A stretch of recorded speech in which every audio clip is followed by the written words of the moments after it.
Breaking news आहे लाड़काने मां अवां सां शेयर कयूं पिया। मार्केट थाणे जी हद मां डीसी जो पीए महेश कुमार मुबैना तौर ते अगवा थी वियो आहे। राति देर सां अणॼातल कार सवार महेश खे खणी विया। दोस्तनि पुलिस खे इतला ॾिनो। महेश कुमार खे घिंटी फाटक वेझो कार सवार पारां खंभण जो इतला मिलियो आहे। पुलिस जो इहो चवणु आहे महेश कुमार तालीम खाते जो उस्ताद आहे जेको डीसी जो पीए तौर कम कंदड़ आहे। ब्रेकिंग न्यूज़ लाड़काने मां अवां सां शेयर कयूं पिया। मार्केट थाणे जी हद मां डीसी जो पीए महेश कुमार मुबैना तौर ते अगवा थी वियो आहे।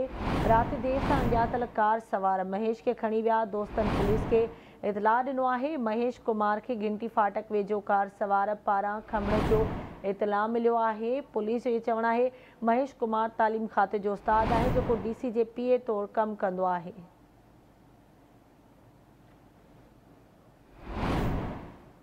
तफ़सील मालूम कंदासीं लाड़काने मां आवाज़ जे रिपोर्टर रशीद समो खां। जी रशीद, कहिड़ा तफ़सील आहिनि वाक़े जे हवाले सां आगाह कजो।